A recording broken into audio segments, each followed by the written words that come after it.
មានពូអ៊ីជាច្រើនថាណាត់នីតាណាមិនបានបញ្ញាប់ដេចដល់អូនម៉ែមើលឃើញអូនយំចឹងណាត់អូនមែនទេពេលអូនយំឃ្លានម៉មចឹង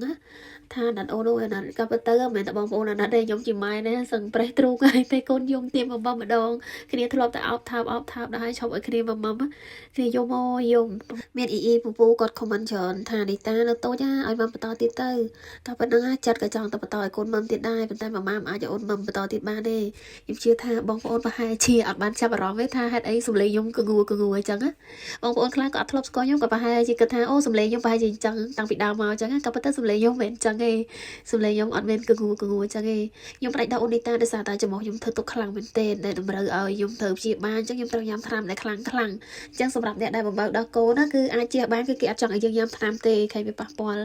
ដល់ការបើកដល់កូនអញ្ចឹងដល់ពេលខ្ញុំត្រូវការញ៉ាំថ្នាំខ្លាំងអញ្ចឹងខ្ញុំខ្លាចវាប៉ះពាល់ដល់មីអូនហើយខ្ញុំធ្លាប់សួរពេទ្យដែរថានៅក្នុងករណីដែលយើងបំបើកដល់កូនអញ្ចឹងយើងអាចញ៉ាំថ្នាំទាំងនឹងបានអត់ហើយពេទ្យក៏គេប្រាប់យើងដែរគេថាយើងអាចញ៉ាំថ្នាំបានប៉ុន្តែនៅញ៉ាំនៅក្នុងលក្ខណៈថ្នាំដែលវាខ្សោយអញ្ចឹងអត់អាចនេះញ៉ាំថ្នាំខ្លាំងបានទេគេឲ្យថ្នាំរបៀបខ្សោយហើយខ្ញុំពេលខ្ញុំញ៉ាំថ្នាំខ្សោយចំពោះខ្ញុំនៅតែឈឺចាប់ហើយវាធ្វើទុកខ្លាំងមែនតើមួយរយៈនេះគឺខ្លាំងមែនតើហ្មងជាពិសេសគឺពេលយប់តែម្ដងយប់ខ្លះខ្ញុំអត់បានគេងទេកូនមុំផងហើយឈឺច្រមុះផងឈឺហួលម្ដងហួលដល់ភ្នែកដល់ក្បាលខ្ញុំពិបាកមែនតើខ្ញុំយំផងអីផងពេលខ្លះវាឈឺពេកណាយើងទ្រាំអត់បានណាចឹងហើយបាទខ្ញុំសម្រេចចិត្តថាខ្ញុំមានតែផ្ដាច់ដោះមីអូនទេហើយដើម្បីខ្ញុំទទួលការព្យាបាលក៏ប៉ុន្តែខ្ញុំត្រូវញ៉ាំថ្នាំប្រចាំថ្ងៃពីមុនមកខ្ញុំញ៉ាំថ្នាំប្រចាំថ្ងៃរហូតមុនមានអានីតា2 ខែខ្ញុំបានធ្វើការវះកាត់សាច់ដុសនៅក្នុងច្រមុះវាដំណាក់កាលធ្ងន់ហើយវាដោះសាច់អញ្ចឹងខ្ញុំធ្វើការវះកាត់សាច់ច្រមុះនឹងហើយខ្ញុំញ៉ាំថ្នាំរយៈពេល2 ខែអញ្ចឹងវាអត់ទាន់ជាស្រួលទេខ្ញុំក៏មាននីតាពេលមាននីតាទៅខ្ញុំសម្រេចចិត្តថាខ្ញុំអត់ញ៉ាំថ្នាំទេព្រោះខ្ញុំខ្លាចប៉ះពាល់ដល់កូនអញ្ចឹងសុខចិត្តទ្រាំឈឺអញ្ចឹងគឺតាំងពីដើមមកខ្ញុំអត់ដែរញ៉ាំថ្នាំទេអញ្ចឹងច្រមុះខ្ញុំគឺធ្វើទុកកាន់តែខ្លាំងឡើងអញ្ចឹងក៏ប៉ុន្តែវាឈឺយូរហើយវាធ្វើទុកតាំងពីដើមមកហ្មងប៉ុន្តែដោយសារតែខ្ញុំស្រឡាញ់កូនខ្ញុំអត់ចង់ញ៉ាំថ្នាំហ្នឹងហើយមួយវិញទៀតពេលកើតមកក៏ពិតតែខ្ញុំធ្លាប់ឲ្យយោបល់ថាឲ្យកូនមុំទឹកដោះគោទៅប៉ុន្តែខ្ញុំចិត្តអត់ដាច់ខ្ញុំចង់ឲ្យកូនមុំទឹកដោះឲ្យគាត់ទទួលបាន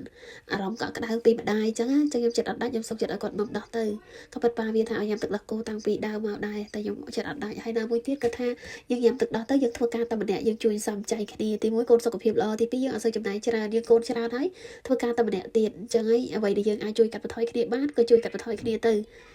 ចឹងហើយបានជាខ្ញុំសុខចិត្តឲ្យមីអូនមុំរហូតមកដល់អូនអាយុមកគ្រប់4 ខែហ្នឹងក៏ពិតខ្ញុំធ្លាប់ផ្សំទឹកដោះគោជាមួយនឹងទឹកដោះតាំងពីអាយុ7-8 ខែមកផ្សំឲ្យមុំទឹកដោះផងទឹកដោះគោផងប៉ុន្តែអានេះថាអត់ព្រមមុំសោះបងប្អូនដែលធ្លាប់តាមដានវីដេអូខ្ញុំប្រហែលជាដឹងហើយគឺអត់ព្រមមុំសោះតែម្ដងហើយផ្ដាច់ដោះហ្នឹងគឺថាផ្ដាច់ជាលើកទី3ហើយនៅតែផ្ដាច់អត់ដាច់ទៀតដោយសារតែចិត្តហ្នឹងវាអាណិតកូនពេកឲ្យតែកូនយំខ្លាំងពេកហ្នឹងអាបេះដូងម៉ែនេះខ្ទេចខ្ទីអស់ហើយចឹងហើយចេះតែលាត់ឲ្យមុំទៀតដល់ឥឡូវដាច់ចិត្តមែនទេដោយសារតែច្រមុះនោះគឺថាវាឈឺខ្លាំងមែនទេហ្មងណាដល់ថ្នាក់ថ្ងៃខ្លះញើសមកមានតាំងពីឈាមមកជាមួយទៀតចឹងហើយគឺមានតែចិត្តដាច់ទេបើមិនចឹងទេតែម៉ែឈឺមួយហើយគឺដួលមកផ្ទះហើយ